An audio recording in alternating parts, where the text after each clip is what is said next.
Dialogues. There seems to be a little bit of background noise. My end. Give me a moment.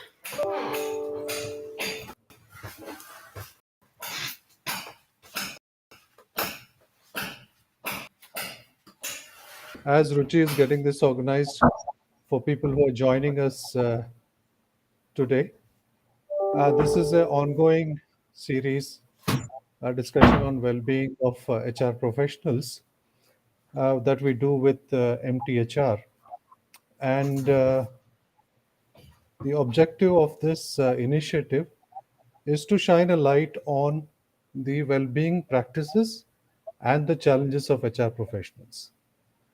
So, as part of this, what we are doing is three key initiatives. The first one is a HR well-being study.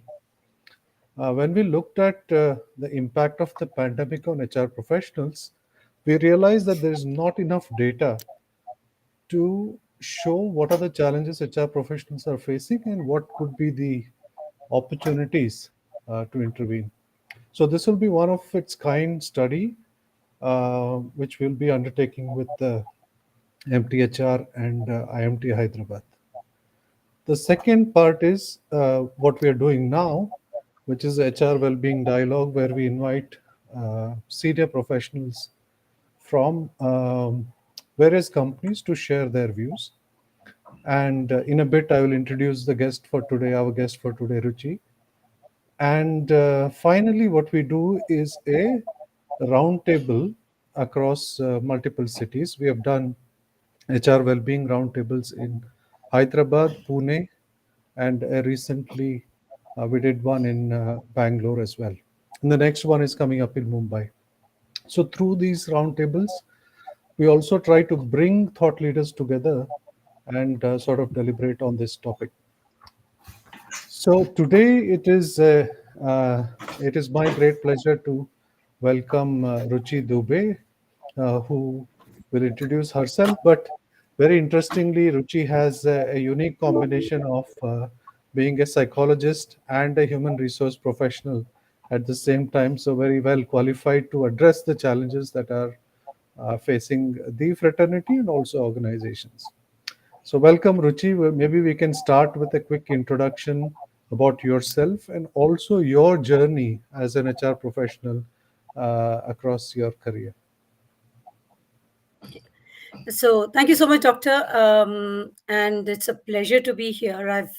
I was in the roundtable at Bangalore, and it was an amazing experience to interact with the other professionals and kind of deep dive into the whole HR well-being piece and how the organizations and individuals are addressing it. A quick introduction about myself. I have about 20 years of experience in the industry. I've traversed the entire gamut of HR, from recruitment to also being in the pre-sales to into the business partner HR. I currently work with Infosys BPM and have been here 13 years today. So which is indeed a good achievement for an as an individual and as an HR professional, and a testimony to the fact that as an organization we invest in the people well-being. So yes, that's been my journey. A globetrotter, a traveler at heart, a mother of two, and a professional. So Great. Thank you, Ruchi. So let me pick on that specific area that you mentioned is spending so much time with an organization, which is rare nowadays, right? So 13 years is a big accomplishment, like you said.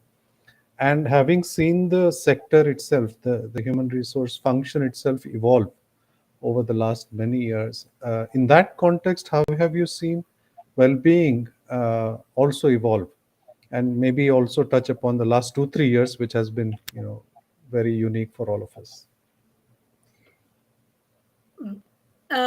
so Dr. Ashwin, very interesting, because you're using a term which is very close to my heart, which is well-being.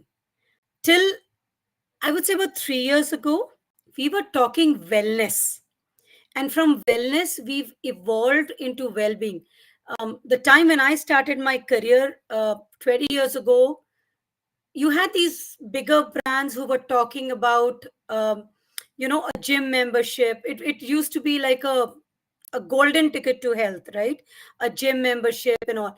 Over the last few years, we saw a lot of things evolve in terms of not just health, which was about going to the gym. A lot of organizations in India and globally, they gave membership to things like places like Cult Fit and all. Then came a little more phase of ergonomic health and well-being. How you sit, your posture, how should you not sit? Because people started talking about back pains, continuous sitting. The IT industry, ITS industry um, brought with it a different kind of health issues, right? It was issues which were related to deficiency of multiple vitamins, specifically vitamin D, because you don't go out. The ergonomics, because your posture was always there. Nobody knew about carpal tunnel syndrome till about 12 years ago. So that newer challenges in terms of ergonomics evolved. Then a little more, if you move into the late 2000, post 2015 phase, is when the mental well-being started picking up a little bit. And companies were talking about, and that includes us also. We started looking at meditation, yoga. So yoga was a combination of posture and health, and of course a bit of mental well-being. Then a new term was coined called mindfulness. So right, you started from a journey of um, just being health conscious, which was wellness, to a journey of well-being, which is a combination of my physical and emotional well-being. And then somebody over the last 2 years, during corona, while all these were coming into place, the third component came into place, which was about financial well-being. So it brought into picture a total wellness. So I have seen it evolve from, oh, let's do a marathon or a run, to let's talk about how are your finances, how's your family doing, how are you doing, uh, you know how are you doing physically, how are you doing mentally, are you happy here? So the kind of questions have evolved over the last, and I would say this is a 15-year journey. The last 2 years just accelerated that journey to this package being a little more visible to everyone. Right, right. And if I can sort of probe a little further, what is driving this shift? Is it organizations or employees demanding, this transition? It's a combination, doctor. There was a research a couple of years ago. It slips off my. I know there was SHRM research also on this, and there was another research in which they found that mental and physical health, not, if your employees are not physically and mentally healthy, you are, as a company, the business, globally, there was a loss of almost 1 trillion USD that the industry was looking at, which was in combination of sick leaves, absenteeism, loss of productivity. And these studies, one, you take up a big study and then you publish those results. Then most of the organizations started picking up on those pointers and trying to understand, is my employee happy to come to office? Now, I work for an organization where the culture comes from our founding fathers. Like NRN said, that people are our assets. When they leave the organization, I mean, when they leave the office in the evening, we have to do everything that they come back in the morning, right? So we started looking at the world in a very different way. We said, is my employee looking at coming back to work tomorrow? Is the employee coming in and only talking about those 8 hours of work that needs to be done and go? If I ask an employee, and this is not just me as an organization, but I think this is an industry wide phenomena that started happening. So, will he be happy coming back tomorrow? If I ask him to work extra hours for whatever reason, is that going to be a willing thing, or is that going to be like in Hindi you can use the term majburi, because I work and I have to, cannot offend my manager. So the culture that was evolving, and I would stress on culture, is about people partnership in how you function as an organization. And employees asked, they said, can we get sessions on my well-being? And especially during the pandemic, right, a lot of people who were not used to working from home, if you look at your larger workforce in the IT industry, yes, industry, not everybody has a study in the house. Nobody has a table and a chair set up. So they started having back pains. So we started and we said, this is not done. I mean, my employee is working from home, he's happy or she is happy, but she's not healthy.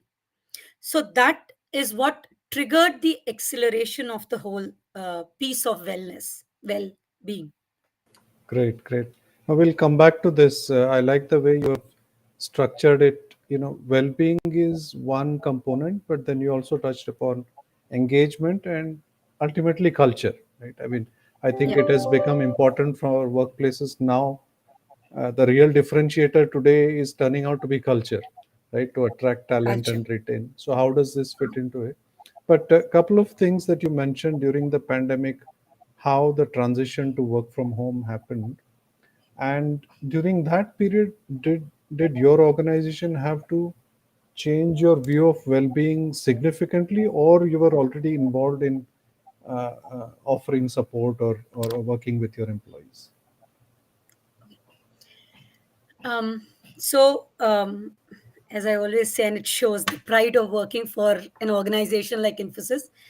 There is already, so we have a wellness support system which is very, very robust. So if you walk into an Infosys campus right across India, there is a dedicated medical center, nursing station, pharmacy, everything is there. We have an ambulance on standby. That was there. You have gym in each campus. There are dedicated gyms, and wherever campuses allow, a swimming pool for people. There are meditation centers. There are classes which are going on, right? That's a campus. It are like massive campuses. Here what we did was literally in a week's time we picked everything up and we moved their homes. Now how does this wellness infrastructure extend to your home? You are not in Bangalore or Pune or Hyderabad. You're probably sitting in a small little village somewhere on the outskirts of UP, MP, Assam, Nagaland. How do I extend that support? So there were few things that were done. Of course, like a lot of other organizations, what we did, we started rolling out advisories.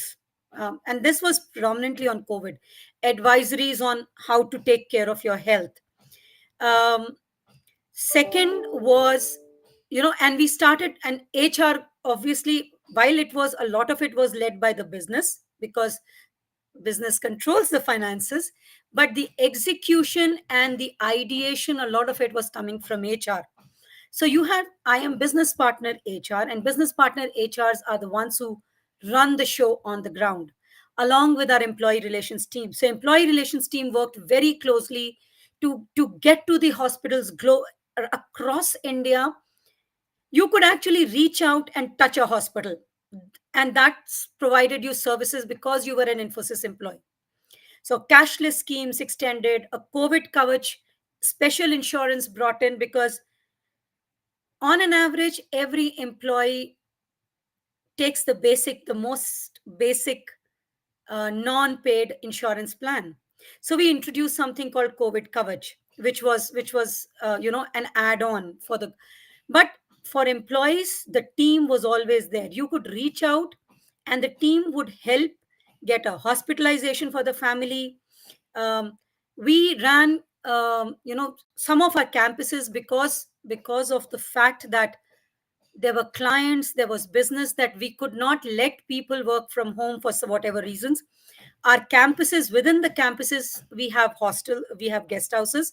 Those guest houses were where people stayed, right? So people were staying in the campus, everything was taken care of. But within those guest houses, and this was a larger leadership decision, but this is an org decision, right? They converted part of it into um, quarantine sections, right? So there was a lot of support for people could come and stay. As it progressed, hotels were out. We started tying up with hotels for people to quarantine in with the basic necessities. While the back end team was continuously working, we actually set up an employee help desk. So these employees were also sitting at home, but you could call up a help desk and reach out, and that help desk would relay to the central war room saying, touch wood, I did not need it, but Ruchi needs a hospitalization support. And there would somebody in the local area or the closest to the local area would immediately be activated. This was the physical support we provided. Of course, there were vaccination camps at the cost of the company. Every campus had a vaccination camp running.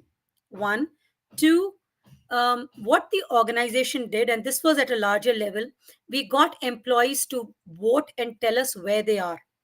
Right? If you have if you have the will to do it, you will do it. So the vaccination camps done by the organization were not just limited to where our presence is. They actually took them to the closest possible location where the mass of the employee had migrated to. So I'll take up, say, in Mumbai. A lot of people moved back to Mumbai. Mumbai, which is the closest location that a larger population of the people can come in. They set up a camp there. And no credit to me, but being larger part of the HR fraternity, HRER fraternity, I can take pride in fact and say it happened. They did that. The third thing was we started these small little snippets of mindfulness. These were 6 minutes, 3 days a week, 6 minutes. People would could log in, the session would start, and it was all about 6 minutes of mindfulness, meditation, peace, because nobody was used to working at home. And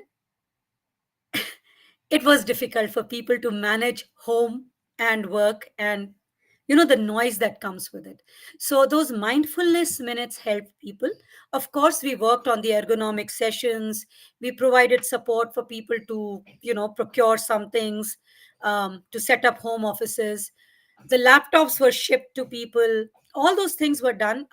Every organization did that. It's not unique to us, but what we did was we ensured that people were connecting constantly. So 3 days a week, you had a 6 minute mindfulness session, different times of the day. So your day shift, noon shift, night shift, all of the, we ran a session at 11 in the night so that the night shift people can join in.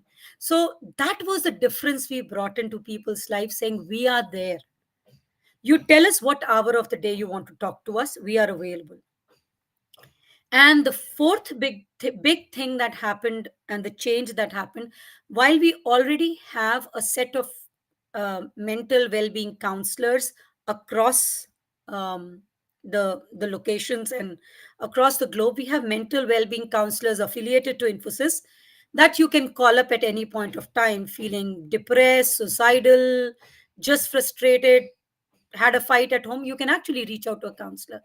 But what they also, these counselors, the number of the counselors was increased, and the calls to these counselors actually multiplied over the 2 years of pandemic. They also built a very strong structure of your mid-level managers and gave them a beautiful name of Samaritans.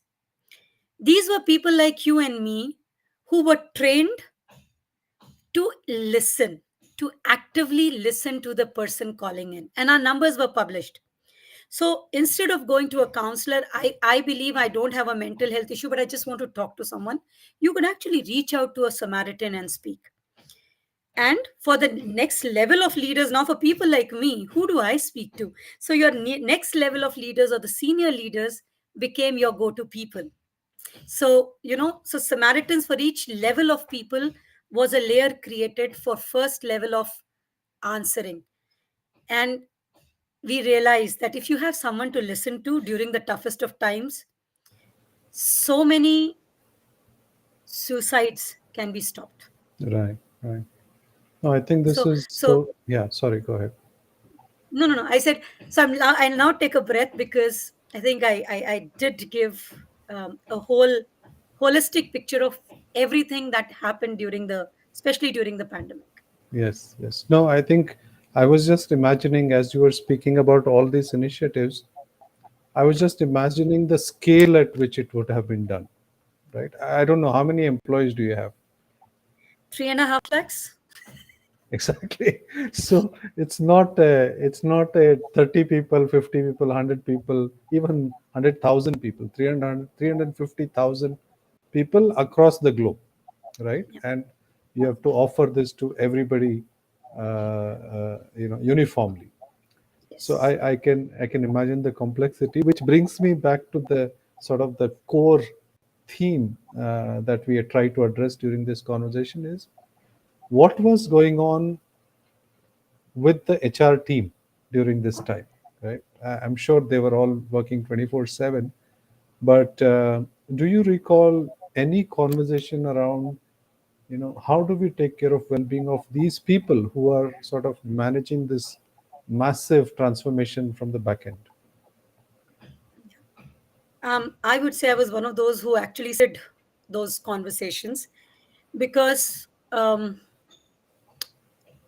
I'm the leader of a pack, right? So I have a team, and that team was front. So we initially started with Major Josh, and I will focus a lot more on the Infosys BPM piece of it because we are a smaller world, so we are closer knit.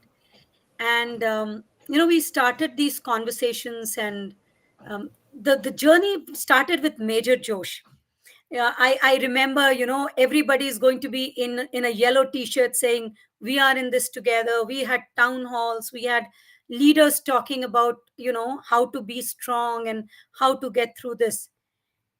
3 months down the line, as the death toll started rising, people start so you get the news of an employee's death, you get the news of a family member's death, you get the news of your friend's death or a friend's family or neighbor. That morale which was here just started going down. And in one of my conversations with one of my bphrs, um, she just started crying. She had called me up to inform that we had lost one of our employees, and she broke down and she started crying.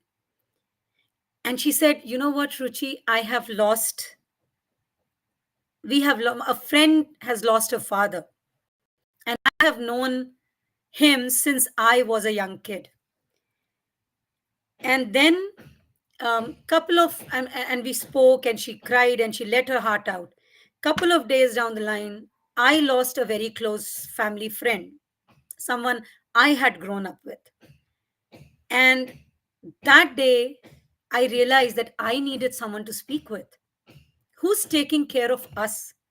And I spoke to my boss and I said, you know, we are a team who's taking care of thousands. It's time we start taking care of ours also. And we had a long discussion, and then we came up with couple of things. First and foremost, we had a group, we started with a small little group conversation. So we said, okay, each team in small groups, your manager and our head of business, HR, we will have a conversation to understand what help can we give you, right?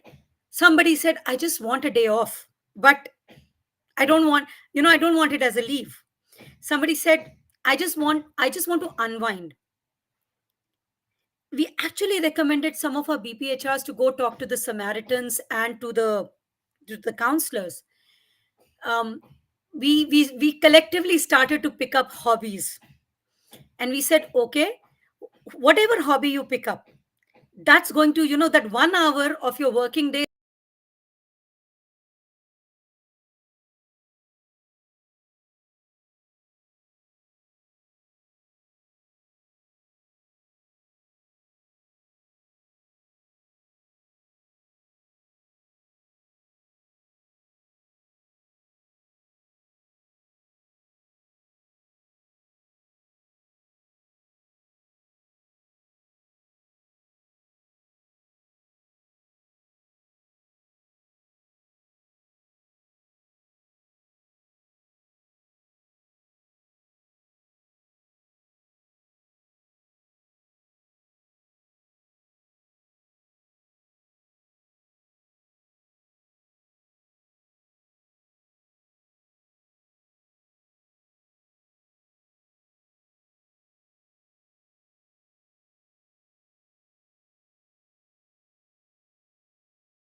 Hi, Ruchi. I think we I lost you for a minute there.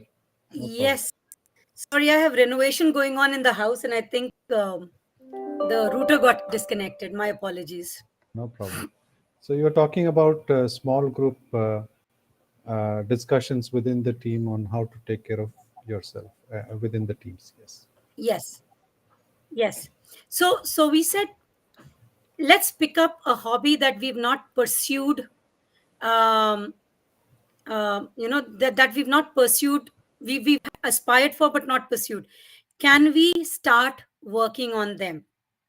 So I love gardening. Somebody else in my team loved baking. We never had the time to probably do it. So during that phase, we started, and every day we would catch up and say, okay, what was cooked by you? Or somebody loved writing, so write. As a team, we would get together and discuss those small little achievements that people did. And it was to be done during your working hours. So take an hour off and just focus on yourself. You want to do yoga? Do it. So a lot of my team members decided to pursue yoga. Um, I personally pursued balcony gardening and grew a lot of things. A friend of mine, she did within the team, she did poetry. And it was fun because, at the end of the month, we said, okay, here are all the things done. So we actually posted pictures of everything that was cooked by this really good chef in the team. We had the person read out poetry that she had written during that time, and it actually encouraged others to really really start, um, you know pursuing something more. Somebody just got into the habit of reading, and we would share one book per day. I am reading this, somebody else would share another book, and then we said, okay, let's start picking up the books and start reading. So reading became a habit for people, and I'm glad that a lot of them have actually continued with some of those de-stressing hobbies that they picked up during that phase. It was a very crucial time. And one thing that we also followed, which was, as we came out of the pandemic, was start taking time off. Take time off, and you're not going to log in, you are not going to be on SMSs. Try to see if you can be off WhatsApp, but anything to do with office group, you are not going to respond on it. If you're taking 5 days off, it's 5 days off. I followed it, which I never used to. I would always try to connect to my Outlook before the pandemic. Post pandemic, the first family vacation we took, I just shut down. Nothing, not even social media. I will not look at. And it was like, when you showcase that you can do it, your team follows. So it's like, we all of us that ensuring that our teams follow. Great. Great. On that, we have a question from one of the audience members. Ajay Kumar is asking whether these initiatives have did they have any impact on overall retention and attracting people or whatever? Um, and was that a question even? I'm assuming in the thick of the pandemic, nobody thought about this, right? But Yeah. now, in retrospect, do you think that that has translated into some sort of business benefits as well? Business benefit, definitely yes. We had it, I think, and I speak for the industry when I say that sickness absence just wasn't being thought of. I think the company gave 21 days of leave and more if you needed to recover, because corona was not something, or COVID is not something that people just recover like that, because even stayed with people for a longer time. So sickness absence, Ajay, was definitely not the priority in terms of the thought process. It was about whoever we have them as more productive, more productive, right? Because people were burning out, people were working. The kind of network that you have in office, you don't have at home, right? So people were struggling to survive, sustain, and succeed. So retention, the 2 years of the highest ever retention in the industry, which has been followed by the great attrition.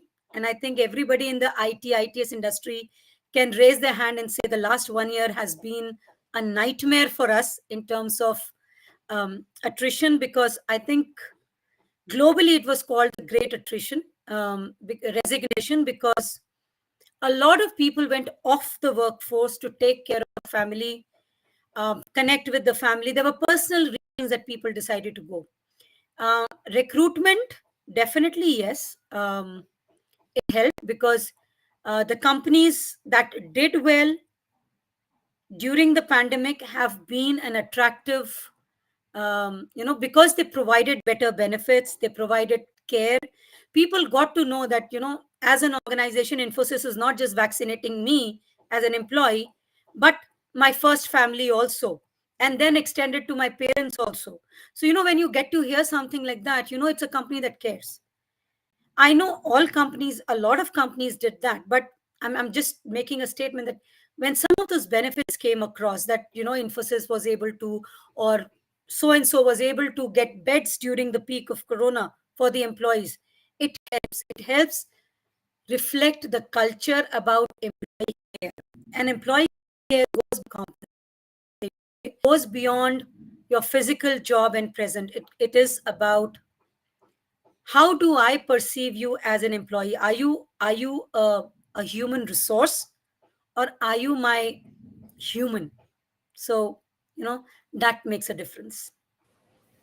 Yeah, yeah, absolutely. And on that note, I think, we have gone from a pandemic to great resignation. Now there's this entire macroeconomic downturn. So it is a tough time still from an organization point of view. So, coming to the point that you made about how do you encourage people in your team to sort of continue the practices they started. you know. One of the challenges we hear, we work with around 40 odd companies on their well-being strategies, and one of the challenges we ourselves see and also the companies articulate is, oh, we have all these benefits but nobody is utilizing it, Yeah. right? We offer well-being support, but the utilization is very low. So, do you think that the well-being initiatives that you have so generously started, will they continue to be utilized, or maybe a broader question is, why do they not see as much success as we plan at the beginning? So, Dr. Ashwin, there was a study, I think 2018, if I'm not wrong, 2018 or 2019, I had read upon it. In that study by a company called, sorry, Culture Amp, they spoke about that, why do you need to start looking at your culture? Why do you need to start looking at the well-being of HR? For two reasons. One of them is, you know, only 43% of your HR professionals feel that the stress levels they have today are manageable, right? And I think it was 34%. Sorry, I don't remember. I remember reading it and making notes at that point of time. So I remember it offhand. And about 34 or 35% of the professionals feel that they can switch off from work and make time for rest. Right now, and this stands for all the employees that we have. Right? Can you switch off? Now, why do well-being projects don't work? Because when I was home, the time was mine. I may want to work 14 hours. I may want to work 16 hours. I may want to pack up my day in 10 hours and spend time on my well being. Now, here I am. I'm traveling to work and I'm coming back from work. I don't have the time anymore, right? So, that is why a lot of those initiatives fail. What we are trying to do and trying to make it a success is that, um, one, encourage your employees to take off, because everybody is creating a leave bank which will not go anywhere. It'll lapse. It'll lapse. The next year the leaves will lapse. So why are you creating a bank? So encourage your people to take leaves. Two, your day, when you start your day and you have your team huddles or you're talking to employees, and this goes for both HRs. When HR is having a huddle, take out time. Take out time for that meditation session which we used to do online. Do it physically. Just collectively do it, right? If you are stressed, speak. Have an open speaking culture. It should not be a culture of fear, that if I tell my manager that I'm depressed, he will, put me out of the team, or I'll become the pariah. The managers need to be sensitized more. The HRs need to be sensitized more that depression is real. And what we are also doing is training our managers softly and subtly to understand the signs of mental unhappiness, mental disconnect. If you have an employee who's disconnected, disengaged, it's not just about because he's looking out or he has a better salary. He actually could have something which is at the back of his head because of his home issues, personal issues, work issues. Talk, speak, understand those nuances, be sensitive, and guide them. And that is where we are also ensuring that a HR is not the front end all the time.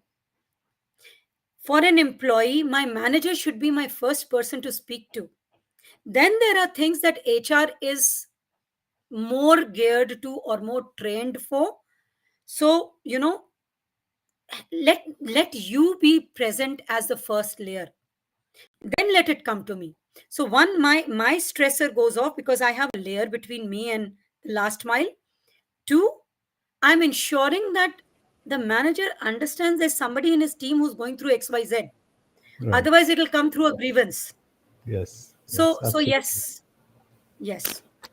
No, I think those two important points that you made about one, making sure that the managers are in a way skilled Yeah. to identify the signs and then provide that level of support, which creates that psychological safety for employees to speak up. And the second interesting point about integrate well-being into their routine, like a meeting or a huddle, instead of saying, there's one more hour of work for you to come and join a well-being initiative. I think those are two very important points. We have about 15 minutes left, so I want to make sure that we go into well-being for you as an individual, as a leader as well. And how have you seen that transition over the last few years, and what is your sort of de-stress? You spoke about switching off, you spoke about building some healthy habits, but is there a routine that you personally follow and recommend?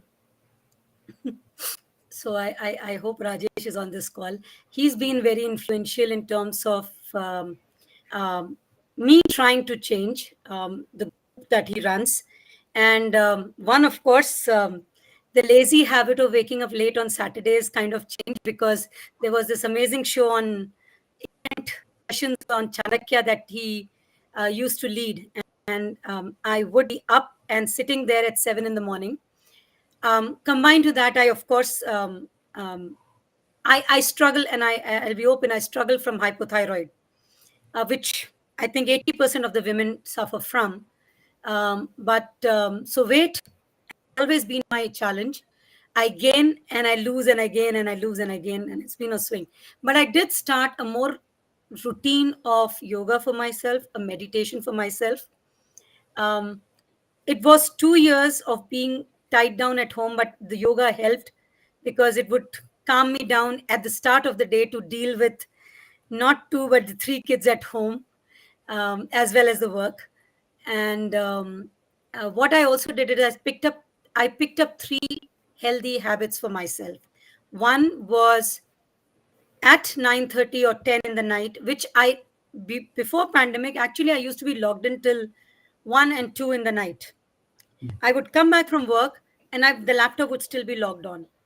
Through the pandemic, the first 6, 8 months, because there was so much happening, we would always be logged on. We would always be on. I don't know where the call is going to come from, who needs the Yeah. help, kind of a thing. And then I said, you know what? The world runs even if you log out. So I started logging out at first at 11. So I moved my time 11:30, 11, 10. Now I am logged out at 9 in the night. I start my day at about 9:30 in the morning, but I'm logged out at 9:30. It's a laptop is just shut down. That's one habit. Two, I'm reading more. I don't skim through my phone anymore. After shutting down the laptop and my dinner, I pick up a book and I read. And in the morning, I just go talk to my plants. That's the three habits I have developed, and I feel, um, for me, they have been extremely helpful throughout the phase, and they de-stress me. Of course, spending time with my kids, but 24 hours with them was getting a little too much, so I started talking to my plants. Right. Absolutely. I think it's a good segue to talk about two more things. As young HR professionals who are coming in, there is a sense of service, there is a sense of, taking care of other people. Uh, Given your learnings now, do you have any advice for young HR professionals on how do they prioritize their own well-being? How do they start to think about themselves? Okay. First and foremost is, I would say, they every HR who every individual who picks up the HR career needs to first create an internal support group within your team or outside of your team. So it could be your business people. It's perfectly fine. I found that talking to my business stakeholders was more de-stressing because I realized they were supportive, right? So one, build an internal support team for yourself within your organization. Two, build a network outside. So for me, MTHR was a go-to thing. Sometimes I would just sit through and read through all the things that were coming in, or we were talking, or there was a session. So started connecting more with the external support group. So if you need, your external support group helps you, with guidance, with backup. That there is a different kind of conversation which is happening because it is not related to your work, right? It's more larger fraternity. Three, if you are going out and telling your employees to take time off, to be healthy, to eat healthy, walk that talk. Do it for yourself first. Just go ahead and become healthier. Focus on yourself. It's said in the aeroplanes, put your oxygen mask before you put a mask for others. Follow that in real life. I would say that, stick to boundaries. It is very critical because there is a personal limit. You understand what your personal limit is and commit to it. Don't keep pushing yourself till the breaking point. bring in support, bring in your team, your colleagues, whoever you want to bring in your family, not to the work, but in personal life. Talk to them and create your boundaries, stick to them. There would be one off day when you have to break it, but not always. And what I learned was, take breaks.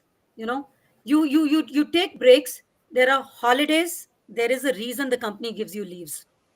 Use them. Take breaks. It's okay to take a break. It's okay to shut down and not worry about your employees.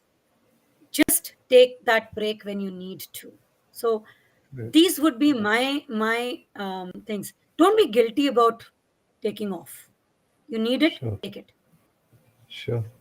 I think that's a important reminder on taking the break, but also the way you spoke about building an internal support group, Yeah. like a peer group, which can be there for you as a support system. Then the interesting external support, external network like MTHR, which can bring you that maybe a third party perspective on what's going on and what you can do.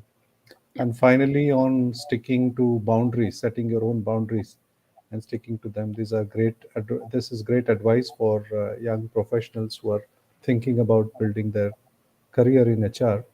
One last question before we wrap up is, New Year is approaching. What is the resolution? Are you a resolution person, not a resolution person? If yes, what is in the works? I love making resolutions because I break them. But what I do is every year I decide to invest in myself with one thing, Hmm, and I call it the reward. No, it could be anything. Like last year, I decided my study needs a big TV, hmm, and I said, okay, we will invest every month and we'll buy. So for my birthday, I gave myself a large TV in my study. I don't watch hmm, it because hmm. in my study, I'm either on calls or working. So I don't watch it, but it's just nice to have. I wanted it. So this year's investment is in myself is a promise to up my qualification. I'm still exploring. I am investing in myself to further my qualification. Otherwise, my resolutions, I break them. It's every year, it's the standard resolution. As a person, it is to lose weight. I don't. Um, as a HR professional, it is to, um, I think I can speak here, to get angry lesser. I don't. Uh, that comes out at home. It may not come out at work, but it'll come out at home. But yeah, I don't follow that. But yes, this year I want to be relevant to Hmm, myself, to the environment we are working in. um, that's one thing I learned from my boss, and some of you would have heard his name. Is continuously upskill yourself, um, continue being a learner. So this year my investment in myself is to up my qualification by something. I'm yet hmm. to decide, but couple of things are on the table right now. Right, right. Now I that hope I also answered. brings me to another question, even though I said the previous one is last one, because Infosys invests a lot in training and leadership development. No, I saw that you just did a course from Stanford with the Leadership Institute. Now, is well-being also a key component of the leadership training, leadership development agenda, or it's largely focused on the functional skills now? So leadership development, when you look at, so well-being is not really part of the agenda. I mean, the curriculums I've seen, but we have something called, for a senior leadership, there's something called authentic leadership. Hmm, Now, authentic leadership is about a lot of other things, but it's a lot largely about empathy. hmm, And empathy, in my opinion, emerges from your sensitivity to your employees, to your people, to your group, right? So, an empathetic leader is one. Um, if Rajesh is around, I'm sure he'll have a Sanskrit shlok for it. But an empathetic leader is someone who's able to sense his people. Hmm. And I'm sure a lot of these initiatives that are emerging are not just functional; they are coming out because the leaders are sensing what people need. But Hmm. the curriculums are primarily defined in terms of strategy and marketing. So yes, that content is very, very different, but authentic leadership is something that takes our leaders through a very different path. Great, great. Thank you so very much, Ruchi. I think this has been a fascinating conversation, and there are so many things you touched upon, and we will send a summary of this later. But I think two or three things that we can take away as a key takeaway from this conversation is one, uh, building that support system internally and externally. I think you've emphasized this multiple times, whether in the context of how this happened during the pandemic and post pandemic as well. Then building a network of peers outside. I think that's a important sort of takeaway, uh, and a skill, or a not a skill, I would say, as a how should I say, it's a guidance for the younger professionals to adopt. And finally, how do you build a culture of empathetic leadership who are sensing what is happening with their team and how they can come in and support? So, thank you very much, Ruchi. It's been a pleasure talking to you. I'm sure we will speak again, either online or in person. But till then, appreciate you taking your time, and hopefully we'll come to visit Infosys and see all the well-being initiatives in place. Absolutely, Dr. Ashwin, you are welcome. Um, Obviously, a great organization to work for. 13 years flew by. Yes, But yes. thank you so much for having me here. It's indeed a pleasure to be part of this and the part of the larger journey that you have. So, all the best in Great. that journey too. Thank you. Thanks very much. And to our audience, we'll be taking a short break for the on occasion of Christmas and New Year. But we'll be back in the New Year with another set of conversations with leaders like Ruchi from different parts of the country. Thank you again, and have a great holidays and Happy New Year to everyone.